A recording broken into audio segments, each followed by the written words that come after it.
Do you feel like no one gets how hard infertility truly is? Or maybe you don't know of anyone who is also struggling to conceive, at least in person? Or maybe, just maybe, you wish there were some people to compare notes with treatment wise. If any of those things ring true for you, support groups might be the answer that you've been searching for. In today's episode, I'm talking to Dr. Linda Strano Burton, who organizes and leads a local infertility support group.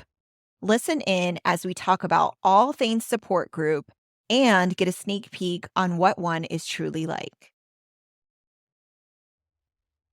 Welcome to the Tru Fertility Podcast.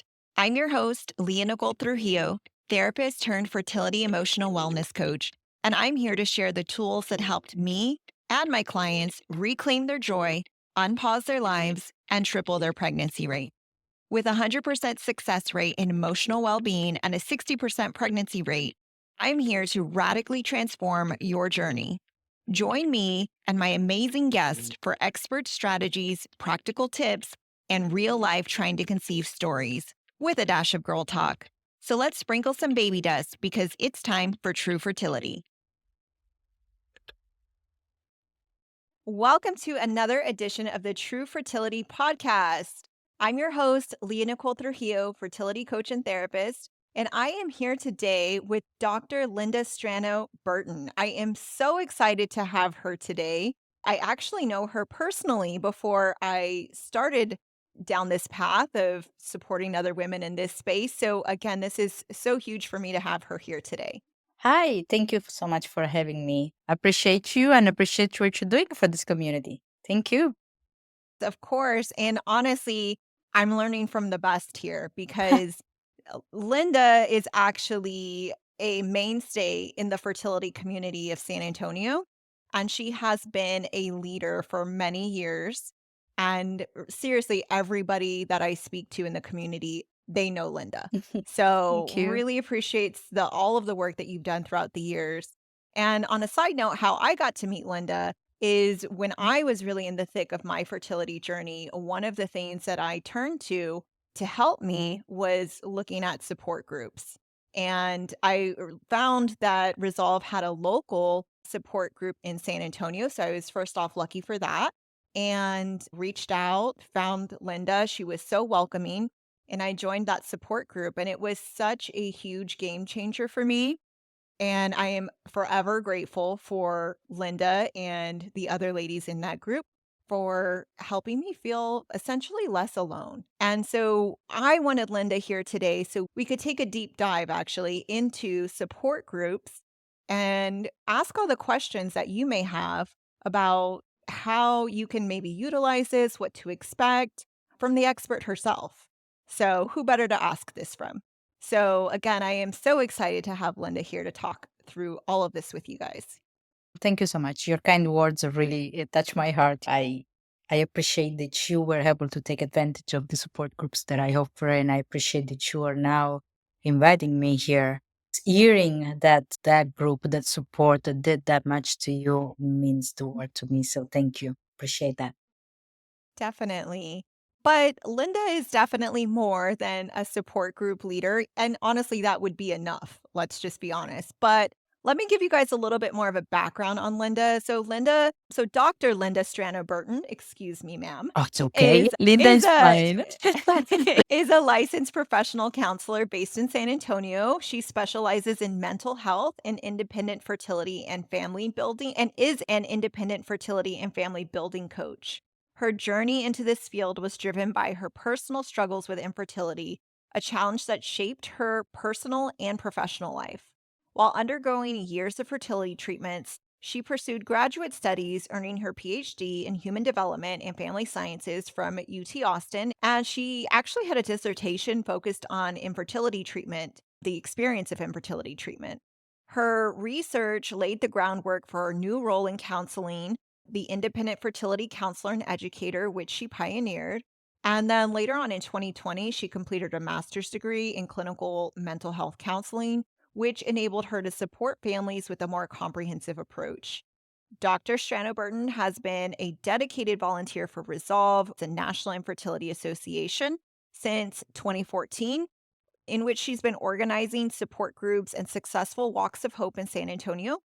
Following her own battle with cancer, she expanded her services to support oncology patients, and she works with the Thrivewell Cancer Foundation.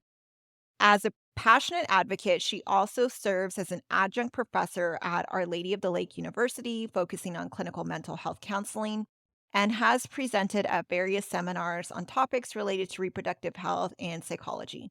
She is married and enjoys dancing, traveling, gardening, and hosting international parties. Those sound fun, despite being child free, not by choice.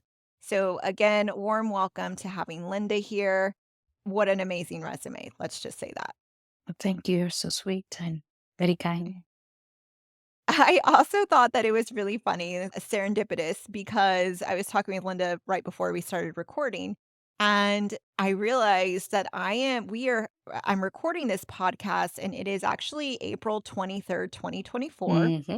We are in the thick of National Infertility Awareness Week, but today, of all days, happens to be the day where dedicated to showing and identifying your support systems.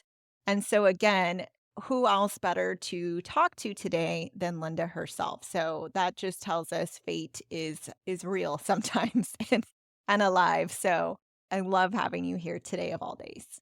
Yes, of all days, this was a total coincidence, but a very welcome and nice and embracing coincidence. So, no better days than Yeah, this. exactly. Let's start off with getting to know you a little bit more. I have a Okay. few questions for you to share with the listeners. First off, everyone is listening and can probably hear your lovely accent. Can you tell us a little bit more about where you're from? Is that obvious, huh? Okay. Years of trying to get rid of it, but I can't. But I'm very proud of it. Actually, I am from Italy. I was born and raised in Sicily, in a small town about an hour and 10 minutes away south of Taormina. I'm sure that everybody's familiar now with Taormina after the big show going on there.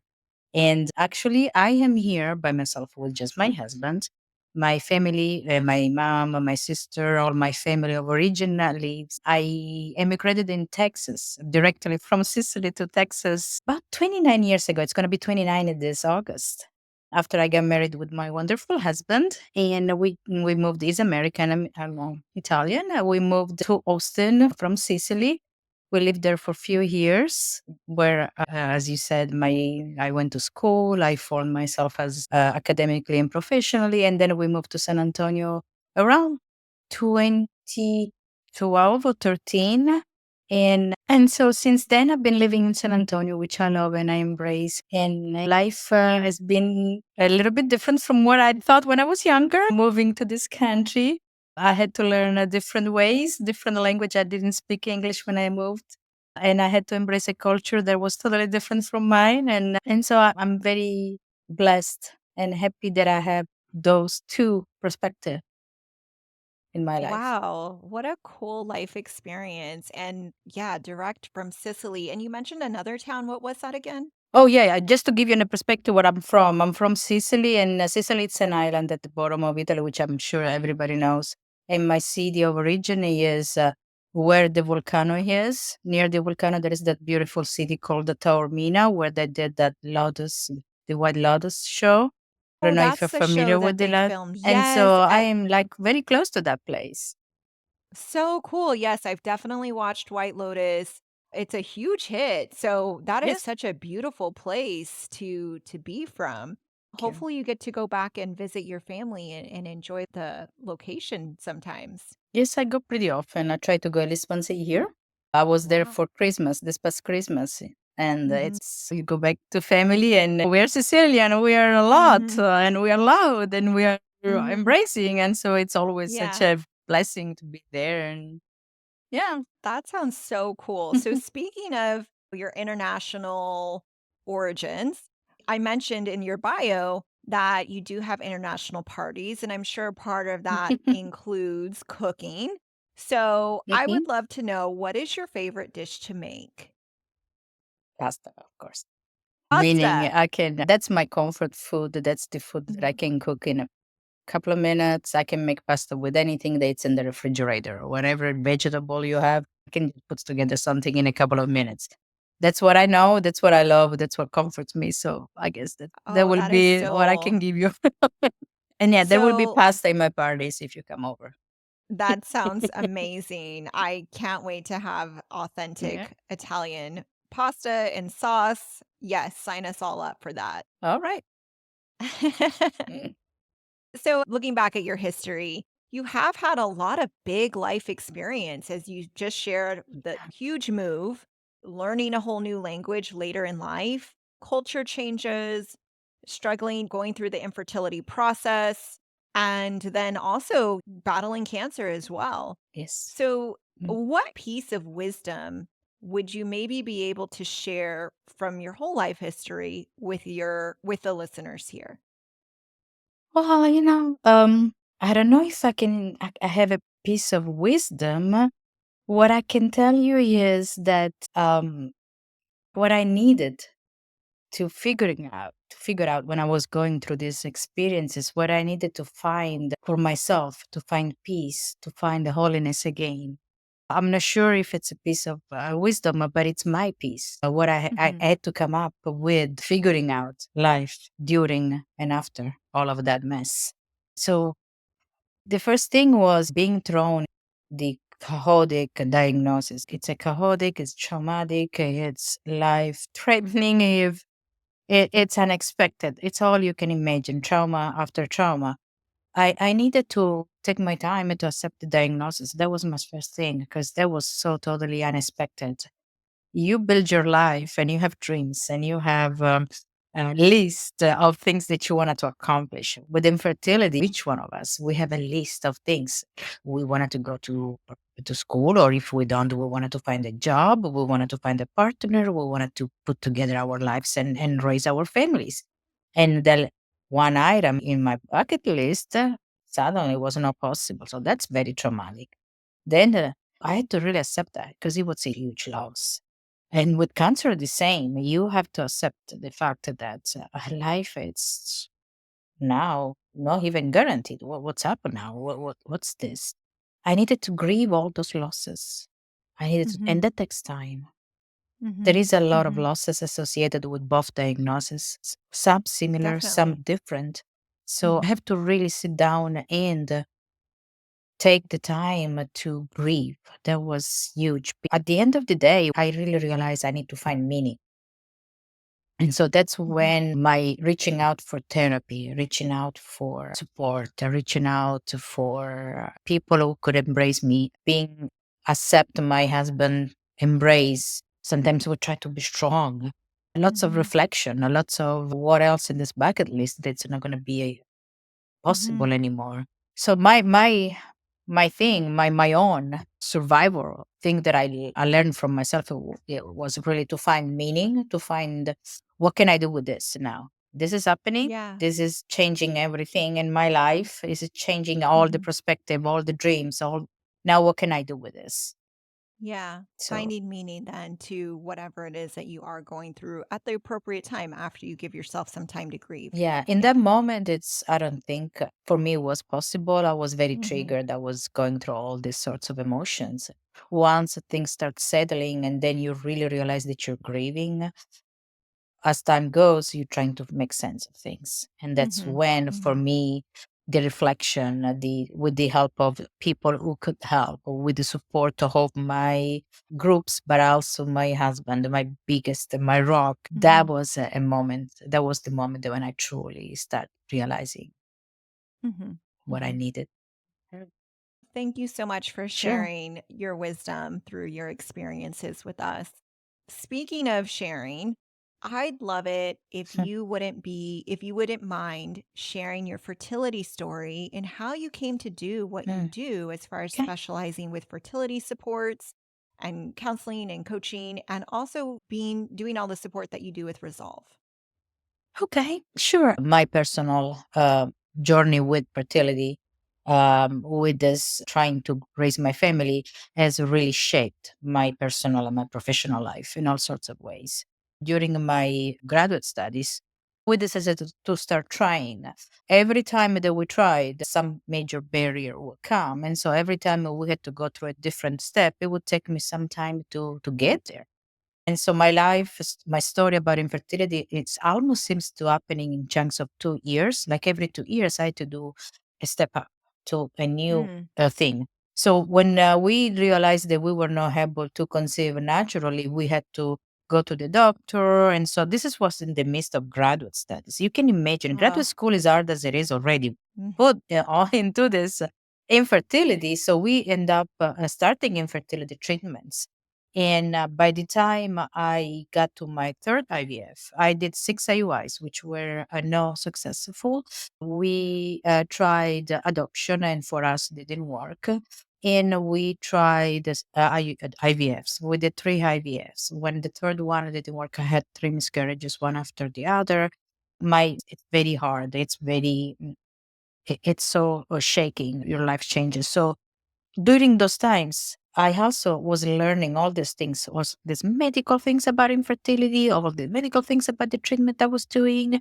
But I was also going through as a person with all those psychological side effects that nobody told me Mm. about. So I Mhm. learned a lot by reading, by going into journals, being a graduate student. Journals, it's the first thing I go when I try to look for Mhm. information. I became my own expert. Mm. Then, when I finished my master, I almost quit. I was exhausted. I could not do it anymore. I was too broken.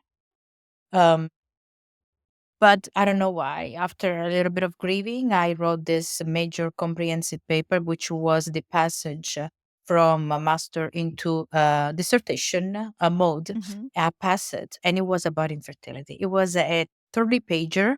It was a comprehensive literature review of the infertility studies that were done, and I passed it with in flight colors, which was like Mhm. never heard, at least in my Mhm. experience. And Yeah. that was one of those things that tells you maybe you can do this. They became Something to that. the Yeah. introduction, yeah, to my Mhm. dissertation, and I decided that was what I was going to do. I was going to study and I was going to do research in infertility. Back then, there wasn't not much research, especially in Texas, about infertility. So I was like, okay, Mhm. there's a lot of Mhm. room for more. Mhm. And I pretty much produced a study from the ground up. I did my own, I had my own participants. I did lots of focus groups, lots of surveys, and we did lots of interviews. And I did a mixed method study on the infertility treatment experience Mhm. that Mhm. gave me the findings. They gave me tools and the notions that not only validated my own experience, what I went through, all the people that were in my Mhm. study went through similar experience. And so it provided also the information that I needed to understand what could I do to help the people who are going through this? What are the things that they need? What can I do to make their journey a little bit Mhm. more, I'm not going to say easy because it's not easy, but a little bit more manageable. And so Mhm. that's when I produced that infertility, I independent fertility coach idea, Mhm. fertility and family building coach. And Mhm. back then, all the fertility coaches were just associated with fertility clinics. There wasn't nobody independent.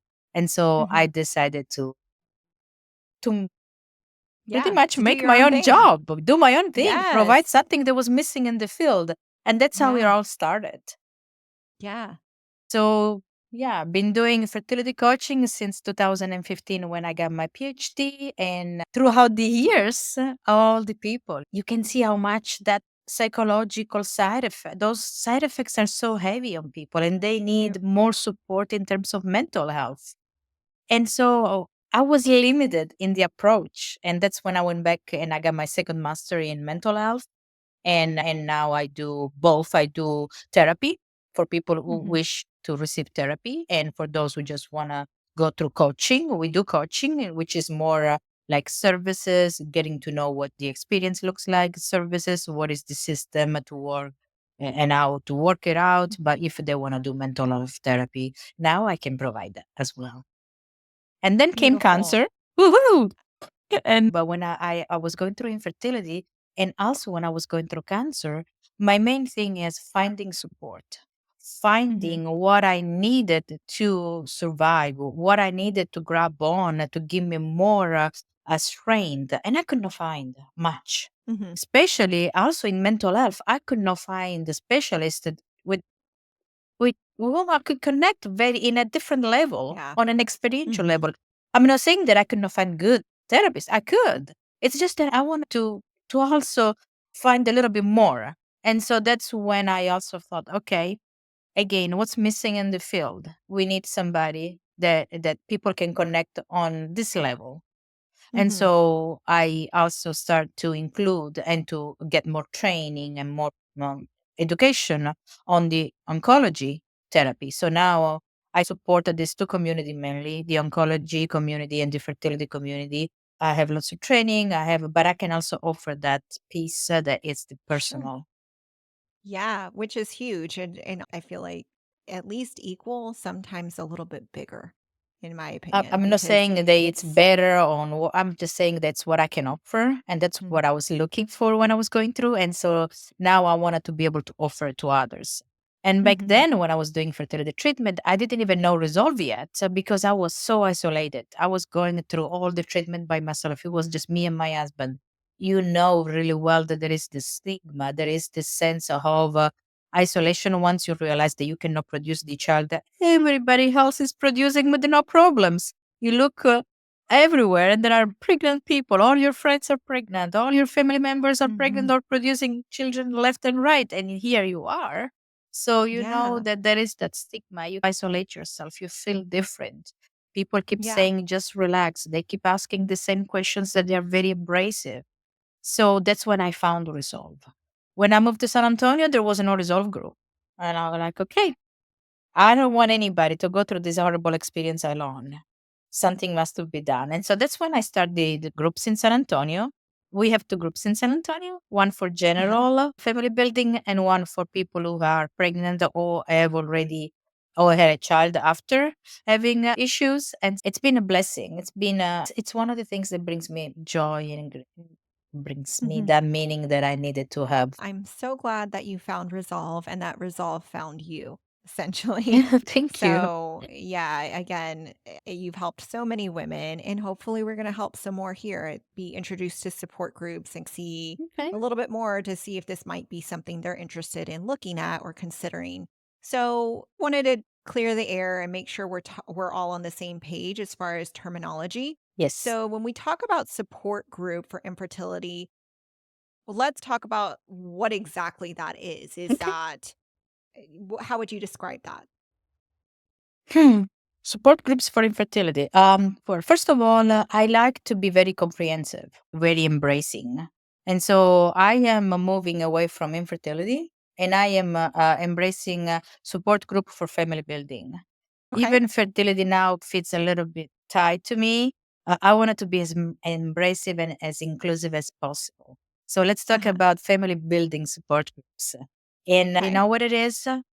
It's a sacred space. It's a space in which you come and you get comfort. You are understood by people who know what you're going through. People who get it. They lift you up. They meet you where you are. There is no expectations.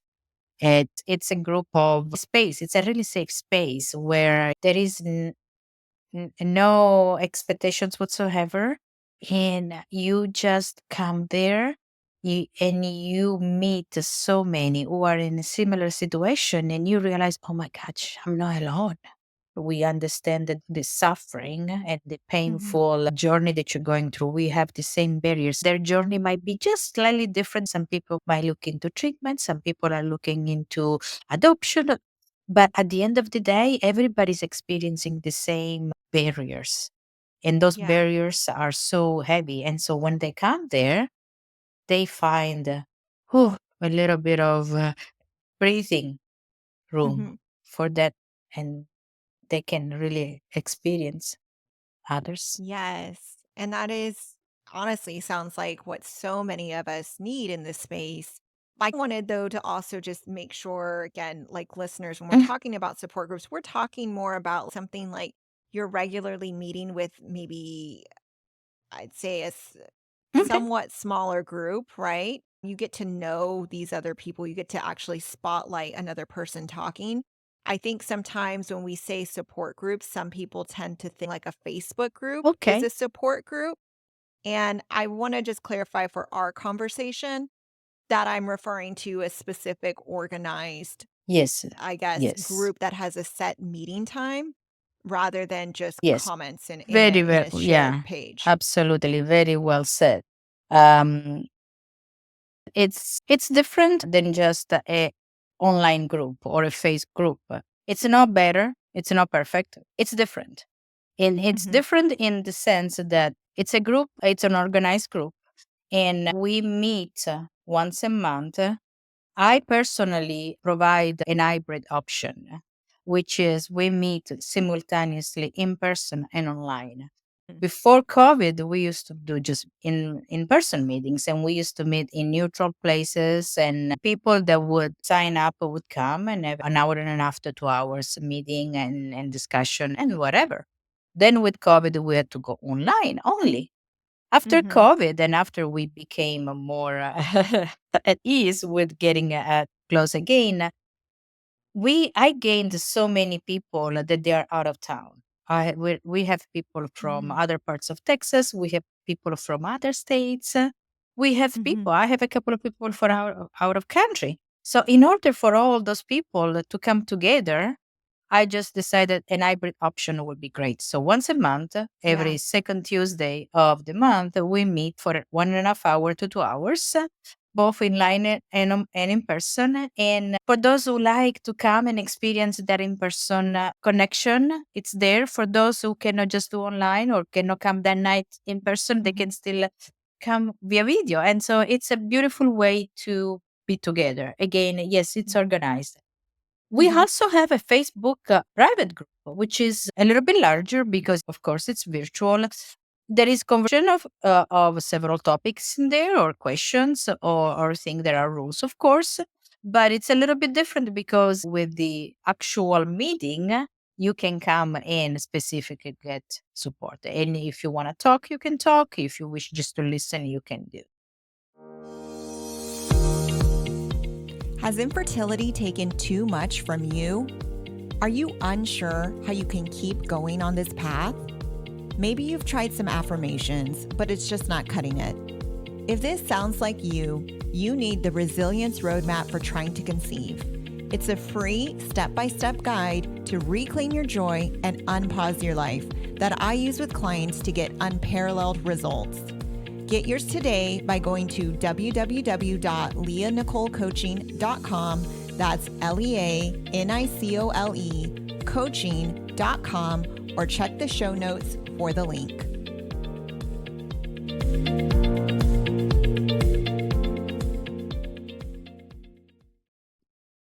Okay. Yeah. So thanks for clarifying like the setup. And I love the flexibility there between the hybrid and the in person. So again, people can, if they have the capacity to drive somewhere, Mhm. great. If it's just not in their schedule, they're able to meet online. I think that's a huge benefit. Also, just clarifying with a support group, it's not just a group, it is a group of other people who are trying to build their family, Yes. but there's also a leader or a moderator, I Yes. say. I don't know what exactly, group lead, and that would be like your role in this Yes. situation. And what role does the moderator play in the group? That's a good question. You have a moderator, you have a leader, a host. There are several things that a host does. First of all, puts together the group, puts together the invitation and all of that. The host also has the responsibility to decide who comes into the group. So what does that mean? There are no expectation. There are no many rules. We do have some rules, but one requirement. There is only one requirement, that you are experiencing barriers to grow your family. So Mhm. we have a policy of no observers and non professionals because we wanted to keep this type of space. I wanted to keep the space safe and sacred, Mhm. like I said. So people who are invited into support group are people who have been already talking to me. There is a questionnaire that I have, but people answer that. Of course, it's based on faith and honesty, but Mhm. only people who truly need this type of support are invited to the support groups. Then the other function that I have as a host and a moderator here is to make sure that everybody gets time and space to talk if they wish to talk. There is no requirement to talk because talking about your own infertility experience is hard and it's not easy. And I will never force anybody to do so. You can come to the group and just be with others, just listen. And when you're ready, when or if you're ready, you talk. The other thing that Mhm. a leader does is to make sure that the rules are observed. And the rules are polite, which we all are. We don't need any extra negativity in that group. Everybody's just as precious as they can be. But also make sure that if you talk, you moderate the time. Sometimes we might have topics in mind that we might bring up. Sometimes we might make sure that people who share the floor keep in mind that there are people who wanted to talk. Some groups are larger than others. So we're always trying to, that's pretty much the function. As a host, Okay, thank you so much for Mhm, shedding light on that. People know what to expect when they are joining or going to go mhm, to that first support group. There's going to be a lead, there's going to be a group of other people that are also in the same space. And it's going to be like an organized meeting, whether that be in person, online, or as you mhm. mentioned, or again, a hybrid version. Right. So they know what to, so we know what to expect in that sense. Yes. So yeah, I'm gonna also ask you, I love all the details you gave about the local support group. Can we spend a little bit of time talking about what are the benefits that you Mhm. see in joining a support group? The major benefit is truly to find, come out of isolation. And as soon as we get hit with that diagnosis, everything changes. We start looking at ourselves differently, we start looking at others differently. And as time goes, because infertility doesn't get resolved in 1 or 2 months, it might become a life. And so, as the time goes and you keep receiving that same question when you're going to have kids, or have you thought about that, or just relax, it becomes very intolerable to sometimes be around people with small children. And so people tend to isolate themselves to keep themselves from hurting even more. It's not Mhm. done on a negative or with a negative intent. It's just done to really take care of themselves, to save a Yeah. lot of pain. But it happens. And so the main purpose of the group and the main thing that I see happening, I see those friendship becoming flourish in the I see people Yeah. connecting to each other. Yeah. Finally, there is that type of camaraderie, that type of embrace that they've been missing for a while. Yes. I will say I had such a profound experience with feeling less isolated Mm, because for me at that point when I joined the group was after I had already made that decision to pursue donor egg mm, IVF. And with that, yes, there were so yeah. many online forums talking about going through the IVF process. And that's great. And I would try to relate to those women at that level. But I felt very alone, or at Mhm, least I didn't know anyone that publicly was sharing really that they were doing donor eggs. So when I went to the group and another couple of women shared that was the route that they were taking as well, finally felt like I met a peer. And again, it was different because it's not just somebody writing something on the internet. You're actually pairing yeah. You're seeing a a human person. being, Yeah. a soul, like You can with the touch that same person. You can become friend with that. exactly. You can get information from that person. It's Mhm. With such there is a profound connection in terms of really mhm. being able to find somebody else, looking at somebody else's eyes and say, okay, my gosh, I'm in the same situation. Being able to Yes. exchange information. I've Mhm. seen friendships flourishing in a beautiful way. People who met in the general support group and eventually had Mhm. children, and now hanging in the other group and having kids parties, or have become friends, Mhm. and now they have their own friendship going with their own Mhm. miracle babies. It's a miracle. It's beautiful. Yeah. It's Yeah. out of all And that negativity, that's what happens. And it's beautiful. yes. Yeah, and again, I was just so grateful for somebody else to share that story and me to feel like, wow, I'm not this outlier completely alone out here that nobody else is Yes. using donor eggs or nobody else in my that I felt was like somewhat similar to where Yes. I was at in life. In addition to that, another good aspect is that when we get wrapped into this journey, we talk we tend to share this with our partner Mhm. 24/7. And although we are in this partnership, we're still two different people. We're still process feelings and situation and emotions differently. And this group gives these people the opportunity to talk about this with others, not just their partner, to get other people point of view. And also to relieve. And sometimes, when you talk always with the same person, it becomes sometimes you get upset with that person. Or if that person doesn't Mhm. process things the same way that you do, you might think that even that sometimes even relationship get on the Yeah. line. Infertility is a monster, attacks everything and everybody, including a relationship. So one thing that they learn in this group is that it's a common team. And they learn from each other. What do you do to keep up your relationship? What do you do to keep up the sparkles? What can you do? And so it's beautiful also to see that it goes above and beyond that Mhm. moment of suffering. Yeah, that's such a great point that you make as far as, again, like the toll that it takes on the relationship, having a lot of times feeling like your partner is the only other person you can truly rely on in this sense, isolated from the rest of the world. But then all of a sudden, you're surrounded with other people who are, again, in your same boat and they truly get it. Yes. So it's so great to be able to have another person or people to reflect on your experiences with.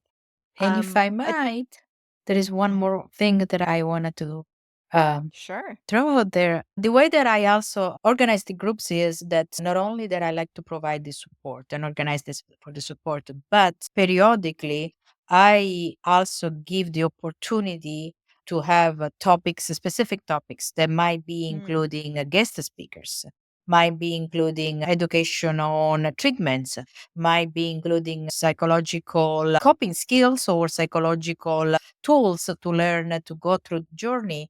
So I like to do that. I like to organize special topics. I like to organize special events. We had people from Progeny coming in giving a presentation on how to acquire benefits, which is a huge topic in our group. Wow. Money, this is a very expensive experience. And then we organize other type of events such as wellness. Of course, being biased about mental health, I want to make sure that I give Of to course. my beautiful people all that I have. And so I try to organize also wellness events. We just had an equine retreat prior to the infertility week Mhm. as a stepping into the National Infertility Week. Let's get ourselves into this. So we did an equine retreat. We're gonna do a sound bath, self-compassion sound bath event coming up in a couple of weeks. And of course, the biggest one that I organized that I'm super proud of, it's the annual Walk of Hope. And so I wanted to tell people it's not just the support group, it's much more. Get yourself out there. I know it's Mhm. hard. Come to the group to the minimum, and that's okay. That will be enough. But as you become more aware that you can empower yourself, get advantage of everything that this group gives you because it's just Yeah. so empowering. So not all of us are as lucky to have you as the moderator or host because you offer so many great resources above and beyond just a support group. But I am definitely hopeful that other moderators also do things like that. And hopefully you can attach yourself as one that also goes above and beyond and does special seminars and activities and invites to all of these other things to really enrich your life during this time. But going back to just the core support group, I felt like another great benefit here is hearing the treatment paths of other Mm. people getting fertility treatments and seeing if that's something that you think for whatever reason might be helpful for you, and then being able to have a conversation with your doctor about that. Yeah. So I loved, again, hearing all of the other resources that are out there with the fertility treatments, but also, again, oh, I really read this book and this helped me Mm. so much. Or I found this Mhm. podcast and I really loved it and it really helped me a lot. Just bouncing ideas off of each other as far as Yes. where you can find support that helped another person in on their path. So I do And that the as idea well. is if it brings more education, if it brings more empowerment, let it come. That's Mhm, how that's the way that we like to embrace things. And yes, those mhm, conversation about their journey, about the latest cutting edge medicine or technique that they might have heard of. The way that I conduct my meetings, we try to stay away from butchering situations or people, mhm, but we try to mhm. learn from experiences. This is your personal invite to join our exclusive Facebook group to dive deeper into the world of fertility with bonus clips, behind the scenes content, and intimate discussions. Here, you can connect with fellow tribe members, share your experiences, and contribute your insights to shape the future of the show. And it's easy to join. Just search Tru Fertility Tribe on Facebook, answer a few questions, and you're in. I also have the direct link in the show notes below. See you there. I wanted to share that I feel like, in retrospect of Mm. my time in the group, that is also really helpful for people is if they do get to a place where they are comfortable sharing their story. There's a lot of healing power in that. Yes. And again, I'm not trying to push you to share again within the group or openly in general if Right. you're not ready for that. But if you do choose that path, it's aligned to almost this line of therapy that you can use. It's like narrative therapy. So you Mm. do share your story. You're in essence tapping into that type of source of healing Yes. where we're really, again, once we say our story, we're able to make sense of our experience, really. We're able to really take it to that next level and see how that interaction that we get in sharing our story, how that impacts us, how it influences the way that we're looking at what has happened to us. So all these new revelations can happen. That verbalization can really help you in another level of processing the grief that you've Mhm. experienced, and at the end of the day, it's really going to help you move the needle and starting to increase some of that positivity again in your life and bringing some of that back. So that's Mhm. another beautiful thing that you can get access to in the realm of a support group. It's so true. You can see sharing, it's very hard in the beginning because it's still very stigmatized. And so but you see the transformation happening in front of your eyes. What I tell people who decide to join the group and they're still very tentative, they're still very timid, I just tell them, just listen. And if you, at any moment, you don't feel comfortable, get up and leave. It's okay. But Hmm. what I see, I have never had anybody getting up and leave in the middle of a meeting. And I always see that even the people who don't share the first time, they will eventually share. And people who tell me, I don't want to share. I will come to the meeting, but I will not share. And once they sit down and once that they meet everybody else and once that they hear those stories, they go, okay, I feel I can share now. The true like you said, there is so much empowering. Sharing your story empowers yourself and empowers others. But it's going to happen when you are ready and if you're ready. And just that needs to be So, respected. so important to remember that exactly. And then talking about you're ready to do Mhm. that. I think a lot of fear that people may have in doing that is not knowing how they're going to maintain emotional control during that retell of their story. Yes. And so I guess my question to you, is it normal to cry? And is that expected? And how is that how do people react to that? My answer to you today is tell me what's normal. And the second answer to for me to you is we grow up learning that expressing strong emotions or no negative emotions or no happy emotion, it's no adequate to do. And so we Mhm. learn to repress those emotions. We learn to put them aside. We learn to push them down. And actually, I invite each one of them, everybody that comes to the meeting, to sit with their emotion, to see, to start recognizing them. Emotions are emotions; they are there. Just start to embrace them. You are going through such a moment of suffering.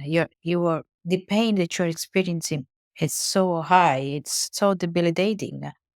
So embrace that and be compassion toward yourself. And if crying is what you need to do when you start sharing your story, so let it be. That's okay. If you need to laugh, that's okay. Whatever it is that you need to do to externalize your story and to relieve those feelings, it's welcome. No judgment here. Yeah, and again, yeah, like you said, no judgment. Thank you for that because Mhm, I think sometimes again we're always trying to hold it together mhm. publicly and it can be so scary to let our defenses down. Yeah. That's what the support group is. You can come there and cry your ass off. Nobody's gonna tell you to Mm, stop. Nobody gonna mhm, tell you that's not okay to do. And when mhm. people start crying during the story and they say, I'm sorry, I'm crying, I strongly tell them. And then we people who come to the meeting and that they're now used to, they all go, no, sorry in this group. Don't Yeah, accept apologies for crying. That's where you can do it. exactly. Mhm. And sometimes the first time you share is the Mhm. hardest. Yes. And most people often feel like over time it gets a little bit easier each time. Yes. So yeah. Can we talk about, aside from sharing, I know we talked about what you can get from a support group. What is the cadence almost? Is it just one person talking the whole time? Is it like a bunch of people going back and forth or We any can be any method of to the that. madness almost? At the beginning of the meeting, and so it's always a little bit ice breaking. So I always start. I do a little meet and greet. I introduce myself, and then I invite people to either for those people who are coming for a while. And now I invite those people to give us an update on their situation, or if there is anybody new that wants to share first, I just invite them who would like to speak. And when people don't talk, I keep the conversation going. I talk about the latest thing that might happen or just make the situation a little bit warm. And as it start opening, as soon as the conversation opens, people will share the story or will give an update. For people who are coming recurrent, they will give us an update, share the story high levels to tell us who they are, what they're going through, and then they give us an update. And if they say something that resonates with somebody else's, and I notice that, I might bring it up and that person will take it from there. Or maybe somebody will just say, hey, I am experiencing the same thing. Oh my gosh, I just went through that. And Mhm. so it's a very conversational moment that sometimes silence is needed in those strong moments. Sometimes when people are a little bit less ready to talk, I'm there for that reason. I can continue the conversation. But Mhm. usually, yes, one at a time, or sometimes just jumps in, and somebody else might take the opportunity to introduce themselves based on whatever they. There is always something that one other person That will you grab on. Yeah. So it just depends then, essentially, right? Like on who's ready to share what that day. And Mhm. so vary a lot. Again, like maybe a suggestion would be give a support group maybe at least a couple of tries before you make a firm decision if you feel comfortable there. And Yeah. because it can be different each time, right? It can be Yeah. different, but yeah, but I promise you, you will hear somebody or something that will grab your attention. Yeah, definitely. Linda, is there anything else you'd like us to know about support groups? Try it. Yeah. It's a beautiful resource. I know Resolve offers the support groups at no cost. They're free, Um, they are empowering, they're beautiful, they are warm, and yeah, just try yeah. them. And if it's not for you, that's fine. I understand. Mhm. Mhm. Yeah, but at least you tried it and give it a chance to see if that was something that might be able to help you a little bit on your journey or a Yes. lot of it. Mhm. Linda, if people are interested in learning more about Mhm. you and working with you, how can they do that? If you're interested in the support groups, you can, of course, reach me through the San Antonio Fertility Support Groups. You can find them on Facebook, or you can email me at That's okay. Let me look real quick. resolvesanantonio at gmail.com. Got You it. can get more information on the Resolve, the uh, foundation website, which is the resolve.org. And they can find local Yes, they ones for can go their area into as the well. into the main page and go into find support. They can find all the support that Resolve offers throughout the nation, including the San Antonio ones. And that's another thing. You don't want to go to the San Antonio one. You can pick another support group that it's online and you can try. That's totally fine. Find what works for you. Want to learn about other resources, again, the resolve.org is a good one. You can look into the ASRM website, which is the American Society for Reproductive Medicine. That's a good and solid, full of the latest information, lots of journals. You can also look, if you want to look up for me and you want to look into my website, I provide information about what I do and some other resources, books or a website or things that might be of help. I will definitely add all of those email information and links to Resolve and Mhm. ASAM and your website in the show notes.